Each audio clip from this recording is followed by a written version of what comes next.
Shalom. Welcome to the Language of the Prophets series.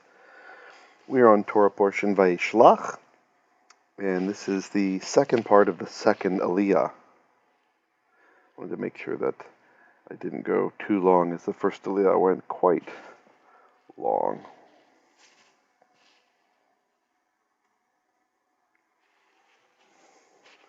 Picking up where we left off, we are in Pareshat, Genesis chapter 32, verse 19. Ve'amalta le'avdecha le'Yaakov, mincha hi shelucha la'adoni le'Esau. There's our end of clause marker. Atnach, etnachta. So amalta, this is a perfect verb. It means you said. Usually that's what it means. And here we have our vav, which is making the time swap. So it says, and you will say, le'avdecha, belonging to your servant, le'Yaakov, to Yaakov. It is a mincha. Mincha hi. Right? It is a mincha. A mincha it is. Yes. Right? Remember, Hebrews like Yoda talk. Yoda is even a Hebrew name. It's from Hebrew, from yada, having to do with knowledge, right? I guess because Yoda is so wise. I think it's from Hebrew. This is Aramaic. Someone told me one time. It does sound like Hebrew, right? Yada. Yoda. Shelucha. Sent. This is a passive participle modifying mincha. So mincha being the noun, shelucha acting like an adjective. Participles in Hebrew, often people think it just means present tense, which really not. Really, it's a verbal adjective, right? So they modify the noun, which is kind of like their subject, right? So in this case, a gift, a sent one, right? Ladoni, to my adon, to my master. Le, to Esau. And Rashi talks about these two lameds, right? He says there's two lameds.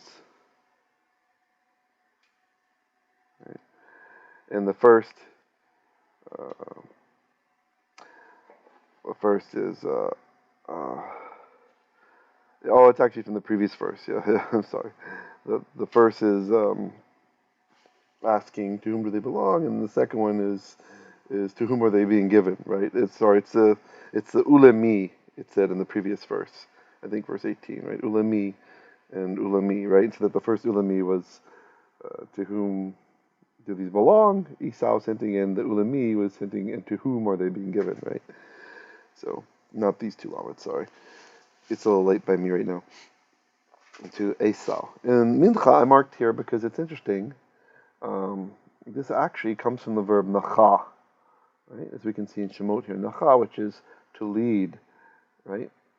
Or to bring, right? To bring by leading.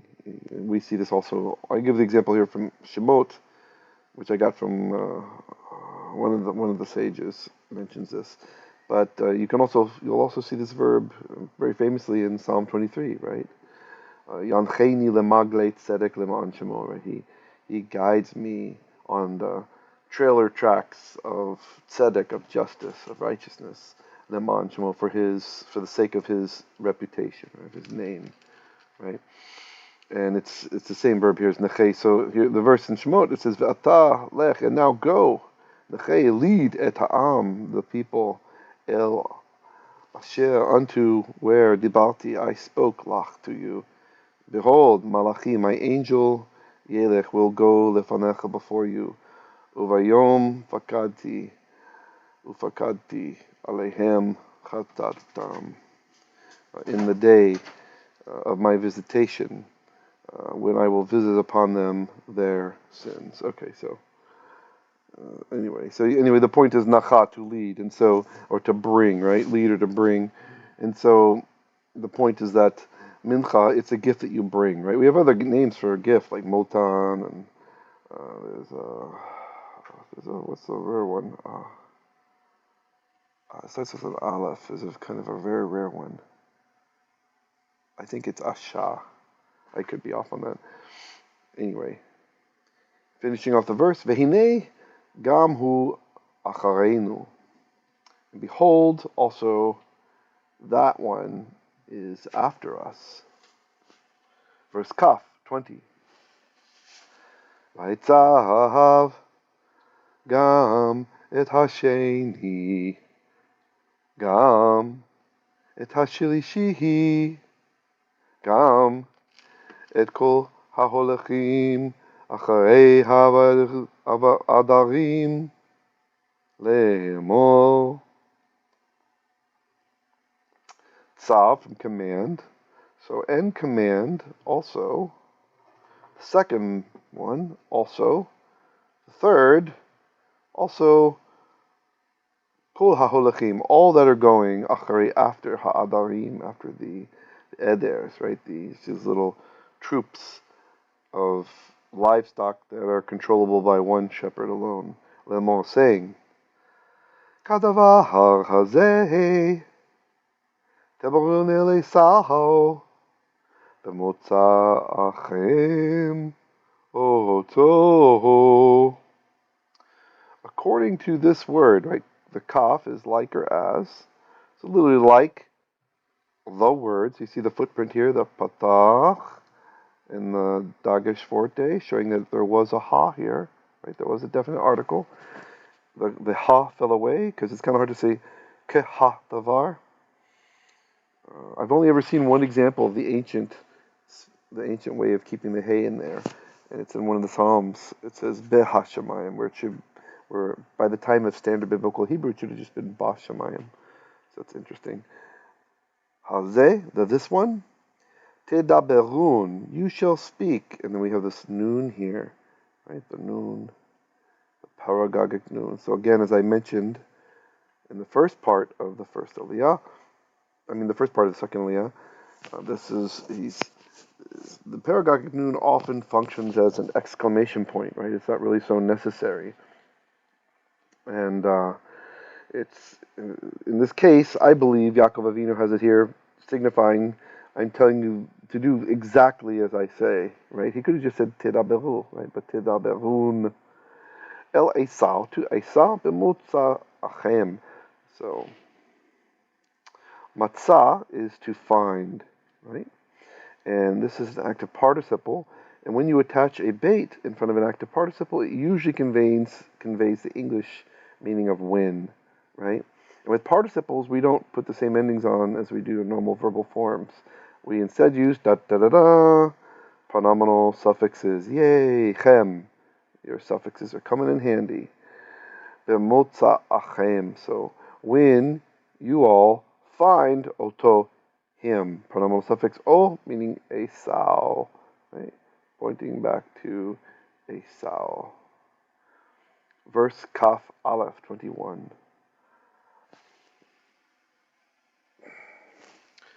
V'amatem gam hinei avdecha Yaakov acharenu. And you all shall say, also, behold, your servant Yaakov. And to make it make sense in English, we have to say is acharei, pronominal suffix nu. Nu is us. Acher is after, right?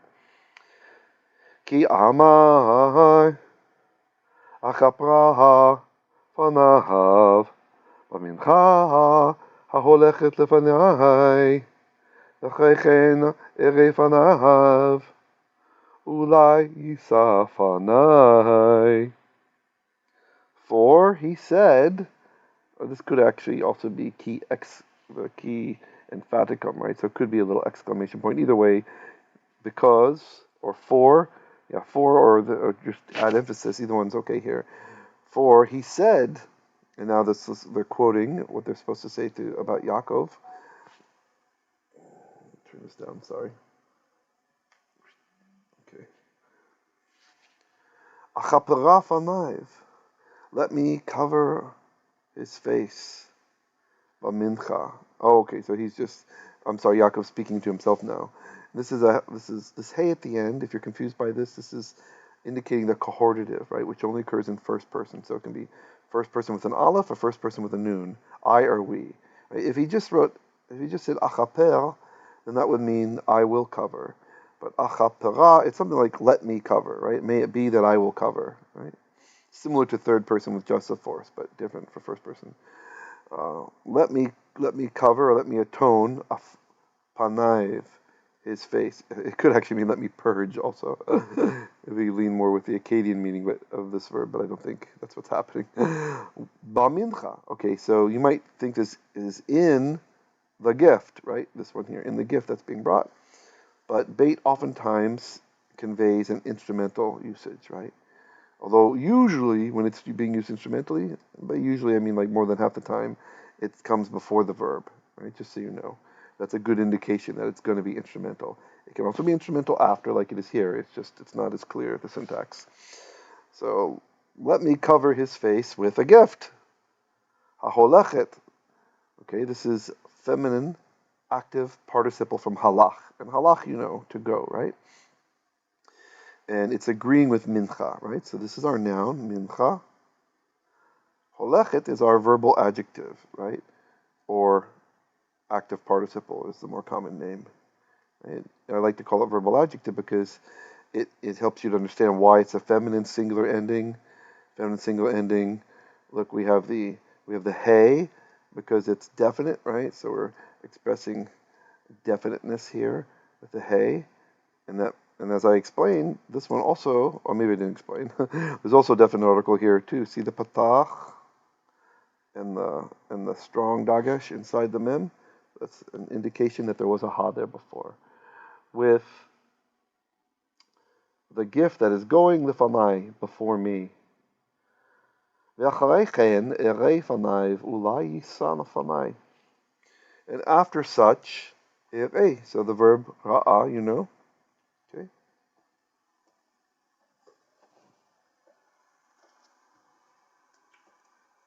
Sorry, I have a cat having problems next to me.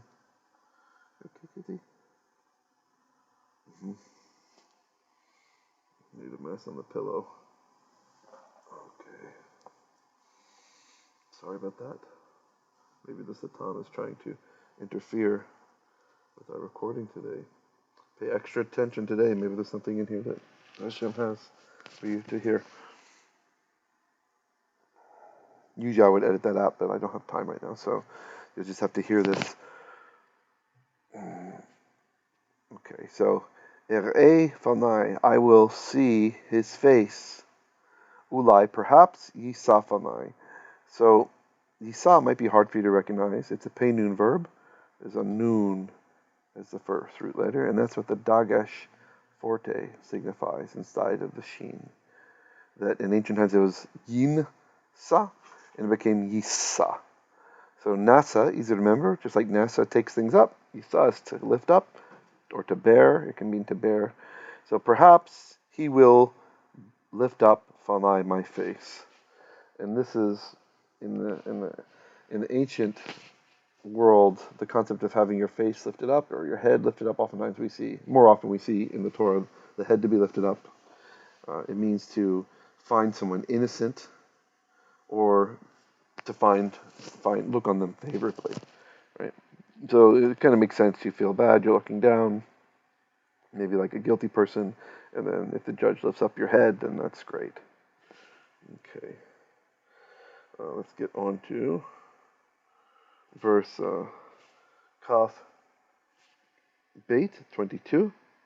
Vata'avo hamincha al panayv. Okay. So the gift will pass by al panayv, before his face, right, or before his presence. Hu lan balayla hahu b'machanehe.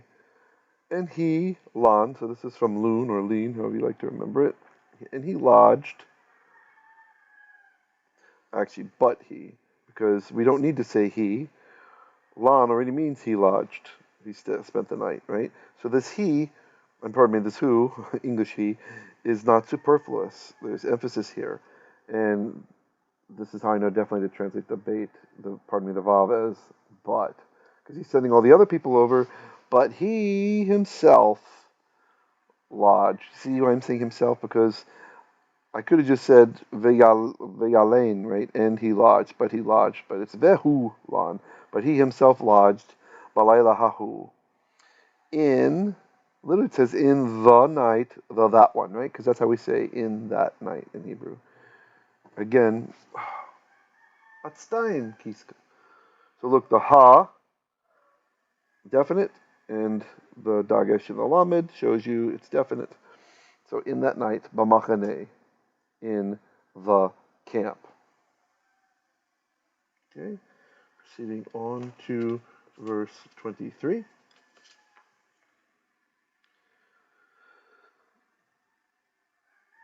Okay, vayakom balayla hu vayikach et shetei nashav et shetei shivchotav ואת האחד עשה ילדיו.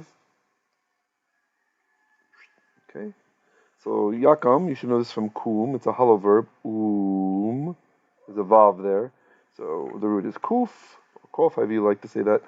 Vav and mem, right? Kum, to arise, right? You might remember Yeshua saying kuma tabitha. Okay, so yakam means he will arise. Vayakam means and he arose. Balayla, in the night. Hu vayikach et shtei nashav. He then took, this is lakach, the lamed is inside of the kof. He took shtei nashav, his two wives, or his two women, vet shtei shivchotav, and his two maidservants. And this is kind of weird to use this word this way, but the Tanakh isn't 100% consistent in the usage of this word. Usually, a servant, it's a shivcha, meaning she's a female servant who is a virgin, although not necessarily, but usually that's implied, and pretty much works for the women of the house. Like she's off duty to them. She's away from the men. The men don't really tell her what to do, right? That's usually what a shivcha is. And the oma is one that is like a mommy servant, kind of. She still has servant type responsibilities, but she also makes children, right? And usually, what happens, we see when one starts as a shivcha, she later gets the name Alma later. Like you see this when Sarah is complaining about Hagar, right? She says, my son won't share the inheritance with the son of this Alma, right? And so it's a little bit odd, at least for me, to see shivchotav here. So again, the Tanakh's not 100% consistent about the use, right? That's the general nuance. So there could be something deeper here for those who like to dig. There could be a reason. Again, maybe there's some gematria thing happening. I don't know. I didn't look into it, but there might be. It might be worth digging to see why this word was selected instead of the other one, since they already are mothers, right, for him. Ve'et achad, and one, asa yeladav, and the 11 children. And I can't remember which. Who is it? I can't remember which commentator, but one of the sages say that the reason only says 11 here is because his daughter was still a suckling and was still with Leah. Okay, Dina, that is. So vaya'avo et ma'ava yabok. This is interesting. So then he crossed ma'avar. So you see the root here, avar, and you should know this verb, to cross, right? To cross over. And here we have the same root, avar, but this is a noun, okay? And I've mentioned to you before, Hebrew morphology, it's not always consistent, but there's some pseudo-consistency with some of these things. So the noun that's formed with the mem here on crossing over, it tells us about the something that is useful for crossing, related to crossing. So a ma'avar, it's a crossing, right?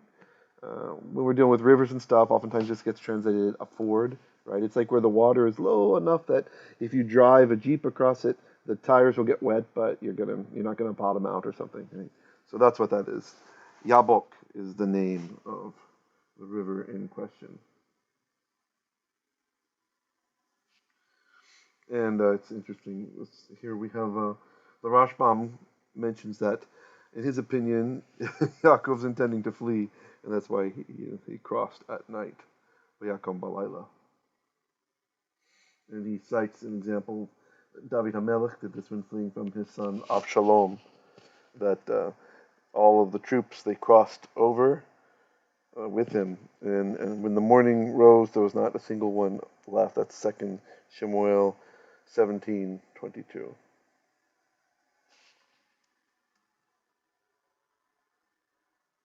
Oh yeah, there it is, Rashbam.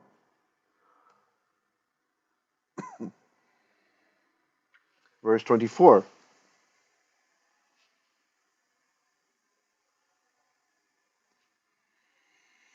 Kaf Dalet. V'ikachem v'ya'avirem et hanachal. I'll try to speed this up. Okay, so again, lakach. This is lakach. The lamed is hiding in the kuf there. So lakach would mean he took. Yilakach became yikach. Would it be he will take? Vayikach means and he took. And then we have our pronominal suffix aim at the end, which means them. So, and he took aim, them. V'ya'avireim.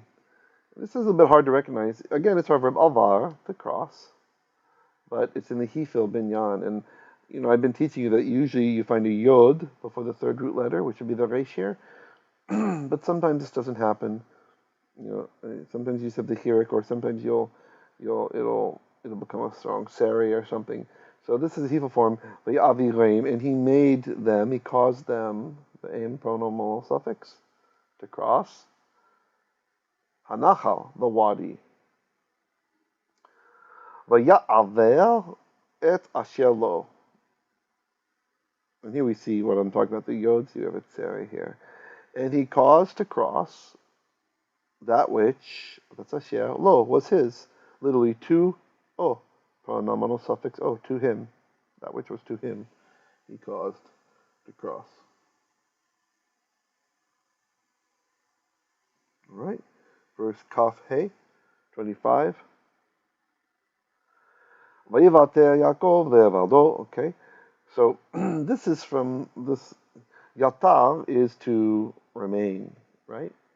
Like yoter means like later, but this is it's kind of hard to recognize. It's a nifal form, so it would have been vayin vatel, and here's our dagesh showing that the noon went inside. So, and again we have all the stuff happening with the vav, swapping the time, all that stuff. So instead of he will remain, it's end remained Yaakov, and Yaakov remained levado by himself. Vaye'avek ish imo ad alot hashachar. That's where it gets creepy. And he, literally this means, first of all, it's nifal. It's hard to see that's nifal. You would have expected yin abek, right? And then our noon, just like with pei noon verbs, would have gone away and would have gone in this first letter, and we would have had a dagesh in there showing it doubles. But aleph, alas, cannot double. So instead of vayin with the hirik, vayin, we would have had a yod here and a hirik, right? Single dot underneath. So instead, the dagesh, you can think of it animated wise. He comes down and he lengthens that yod here into a tsere. Yod is a short vowel, tsere is a long vowel. The process is called compensatory lengthening. You can look it up. Avek. So it's passive. So avak is like to get dusty. So it's, and he got dusty, right? This is where we get wrestling from, right? I guess you're rolling around in the dust, rolling around in the dirt. So, and he got dusty. A man, ish imo, with him. Ad alot, until this is from Allah, the hey, it's a lamed hey verb, so the root is ayin, lamed hey. So Allah, to go up, like I mentioned before, a ma'alit, the mem, something that helps you with going up. That's an elevator in modern Hebrew. It's something that makes you go up, right? And ole is one who goes up. In other words, an immigrant is an ole, right? And Aliyah, we're doing the Aliyah yomi, right? And this is when you would go up to the bima to read. That's an Aliyah. Although in modern Hebrew, Aliyah means immigration because you're going up. Okay. Until the going up of Hashachar. And so this is also a construct case happening here. So you got construct also. Yay. So we'll do our blue.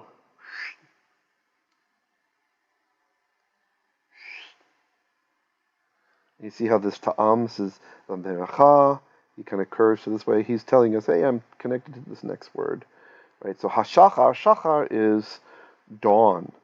And hashachar is the dawn. When you pray the morning prayers in the Siddur, it's the shacharit service.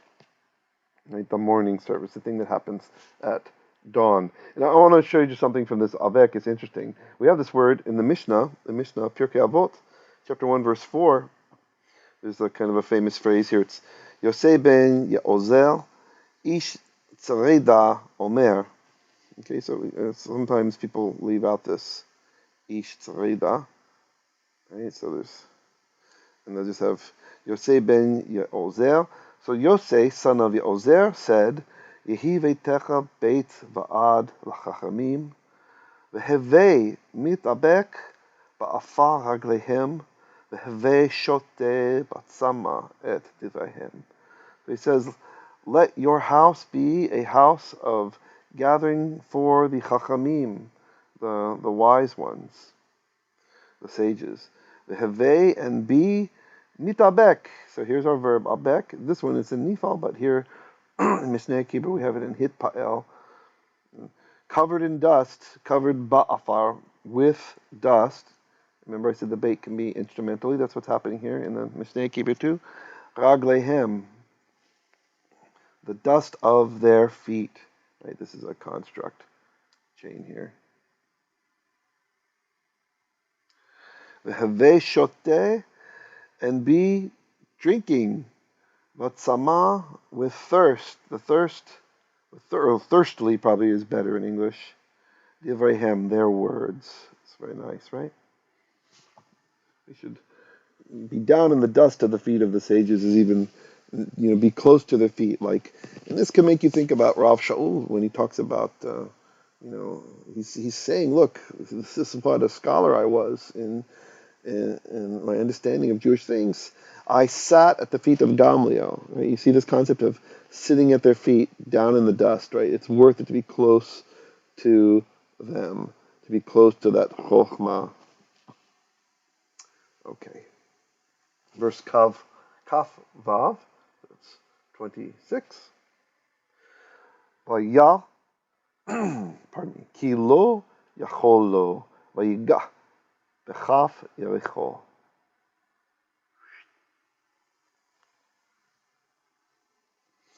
So Yara is to be afraid, and then the Vav, it changes the time, right? So we have a time change there. So, and he was afraid, but he was afraid. Ki lo yachol, for he was not able to defeat him.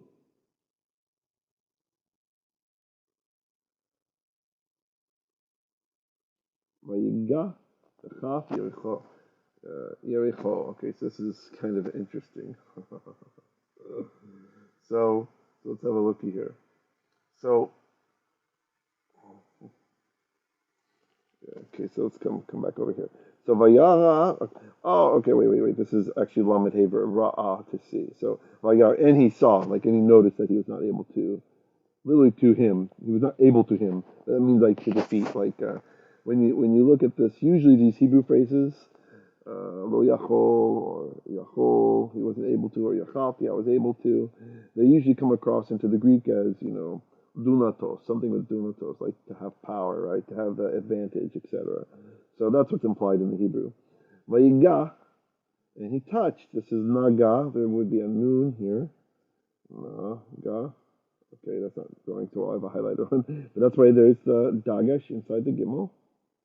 So when he touched him, the chaf Yericho. Okay, so chaf, like the letter kaf, It's the cusp, right? Like if it's the palm of your hand, it's the sole of your feet, it's the socket of Yericho. And no, that's not Jericho. Yerech is a hip, and then the O at the end is his.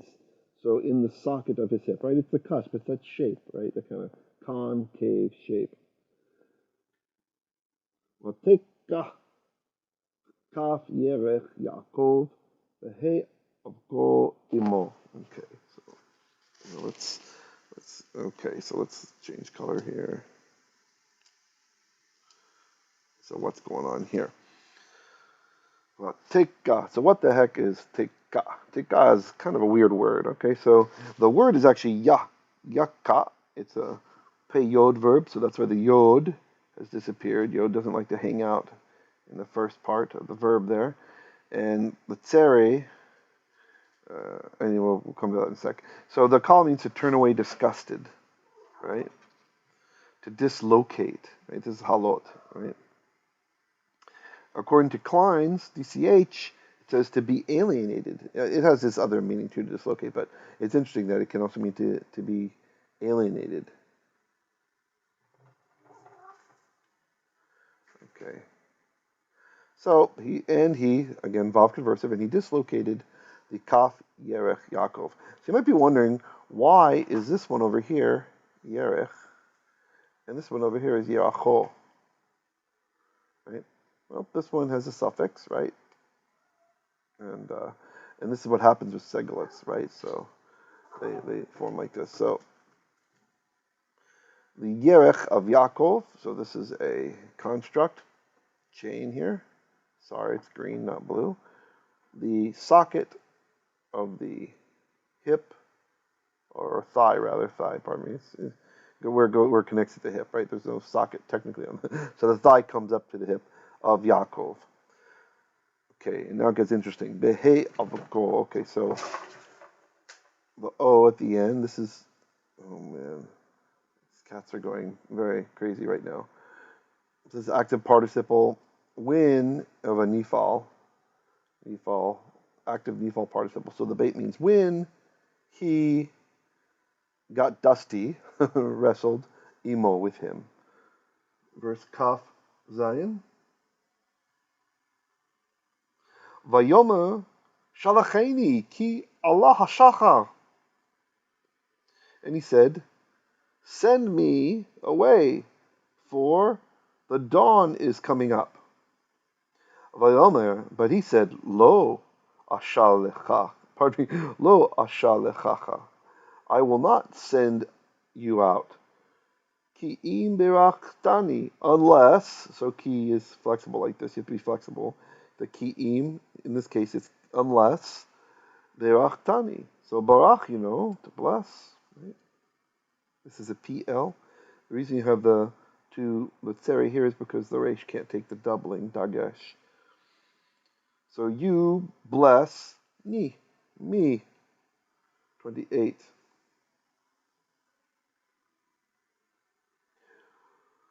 Vayomer elav ma shemecha.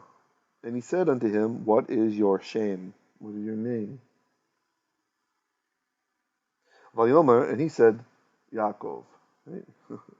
Verse Kaf Tet, 29. Vayomer, lo Yaakov ya'amer od shimcha, ki im Yisrael. So here you see this ki im being used. In this case, it's not unless, right? You just have to be flexible with those ki ims. And he said, Lo Yaakov Ya'amer. So this is a nifal here. We have again this trick happening. The noon can't assimilate into the aleph. Aleph doesn't take a dagesh. You can't have two alephs. So instead, the chirik, the short vowel, lengthened to the long seri. Ye'amer. So it shall be called, Od. So Yaakov, okay, sorry, Lo, not Yaakov, shall be called Od anymore, Shimcha, your shame. But instead, Yisrael. Ki sarita im Elohim im anashim vatuchal. For, and then this is where I'm going to introduce something I hope you find interesting. So usually this is translated for you have struggled right? You've strived, and I'll just leave it that way for a second, with Elohim. Okay, so let's just stop there. So you have struggled. What can we do with struggled? So, yeah, forget that question. I don't want to talk about that right now. Sarah, to strive or contend. Okay, this is some halot. And Sarah too, look, spelled exactly the same way.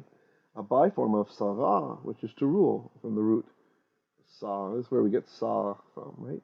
A Sar, a prince, a ruler, which comes into Russian as a Tsar, right? So, which is like a king, right? In that case, related from the Hebrew.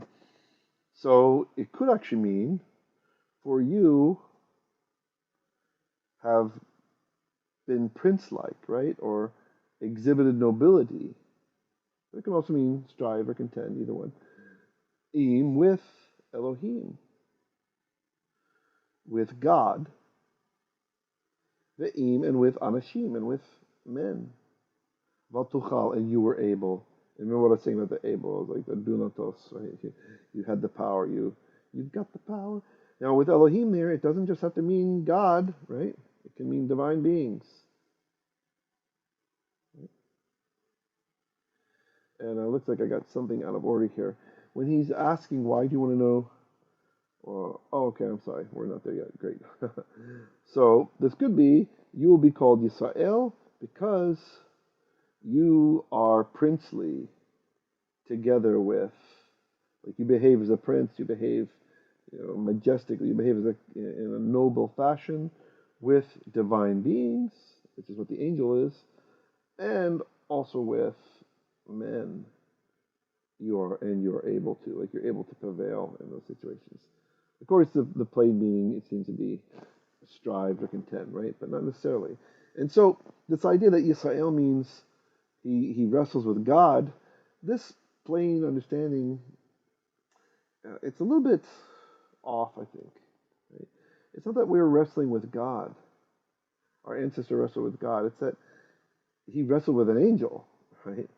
And in understanding that is Elohim are angels as well, right? Remember, it's anyone whose address is in the physical dimension. I mean, the spiritual dimension, right? A dead person's spirit can be an El as well, right? So it just depends. And so, isn't it enough to wrestle with angels? Come on, you know. And I mean, what's Rav Shaul say? We wrestle with principalities, right? So surely he's keying in here on Yaakov Avinu's own wrestle, right? And he's talking, he's talking to the Ezrach, the native born, and the Ger, and those who've been grafted in as well, right? So he's talking to Israel. He's saying, you know your history, right? You know our ancestors' history, and we don't wrestle against flesh and blood, and neither was Yaakov Avinu. He was also not wrestling with flesh and blood, and he sure could tell when the angel touched him, and he was injured. Lamed, Vayishal Yaakov, Vayomer. Then Yaakov Sha'al. She'ela is a question. Sha'al is to ask. So Yishal is he will ask, but Va Yishal, swapping the time, and he asked. Vayomer, and he said, Hagidana Shemecha. Tell me now your name. So not can mean please or now. So it's got kind of both those ideas to it, okay? Tell me your shame, your name. And the angel said, why? Why do you ask Lishmi for my name? And he blessed him there. But he didn't tell him the name, right? So Sforno is kind of answering this question. Sforno says, Yaakov Avinu wanted to know. Okay, we have to understand, there's a Jewish understanding of angels that many of the angels are given a name related to the task that they are performing. And this is not Michael and these others, right? The kind of famous ones. But in the Torah, angels don't get names, right? You don't. This is later in the Nach, we discover some names of angels and stuff. But in the Torah, you don't really. Angels aren't announcing their names, right? The closest we get is Malach Hashem, right? The angel of Hashem, the angel of the Lord. But in the case of an angel, the idea is that their name changes depending on their task, right? And so Yaakov wants to know the angel's name because he wants to know why this angel was sent there to be his adversary, right? To be so adversarial with him, right?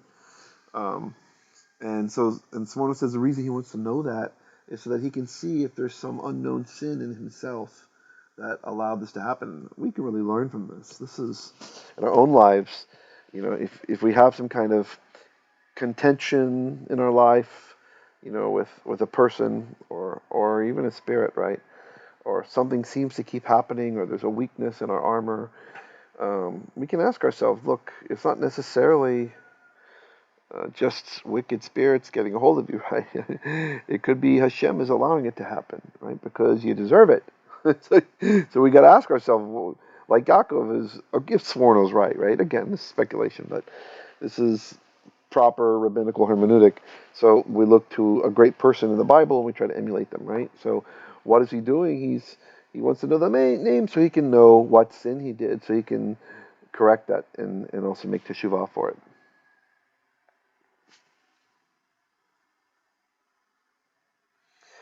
And if you want to know the name, there's Targum Yonatan adds a little bit to this, right? And so Targum Yonatan says, when the angel's talking, he says, "Oh, let me go. It's about to be, the Shachar is coming, Allah HaShachar up here, right?"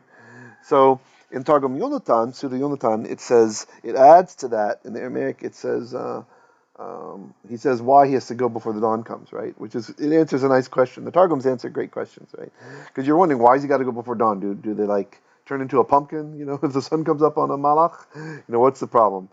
The problem is that he says, I am one of the praising angels, right? And, and I've been preparing since the beginning of time for my time, and now it's my time to be up there praising. Finally, I've been practicing, and finally it's ready. So let me go, so I won't be late. And Targum Neofiti add to this is very interesting. Neofiti's got some neat stuff in it. It adds to it that I'm the chief praiser, and we learn from Neofiti that his name is Sariel, right? And I've colorized the scene in the resh here, the S and the R for you. What does Sar mean in Hebrew? Sar. Sar, as I told you, if this is from Sarar, the biform from Sarar, well, a Sar is a prince, right? A prince or a leader of some sort, right? It's related to a prince, right? Like you probably know the title Sar Shalom, right? Prince of Peace, right? So Sari, this I here, this is probably what we call the Yod Compaginus, or it can be a vestigial genitive ending from ancient Hebrew, which shows up in the Psalm sometimes. Used to mean of, right? Like genitive, meaning of, like belonging to, right? And of course, ale, so prince belonging to God, or prince of God, or prince of divinity, something like that, right? Or divine, like divine beings. So it's a nice name, that maybe that's his name, maybe not. There's other opinions that it was actually the guardian angel of Esau. And that the blessing that was given was actually forgiveness for the whole spiel with getting the blessing from Yitzchak. And so that the malach, that Esau's malach had not forgiven Yaakov for what he had done. And so by getting this, the blessing was to get the forgiveness from the malach, right? And then later he gets it from the brother, right, with his action of humility. All right. Okay, that's the end of the second Aliyah. Keep up the good work. Shalom.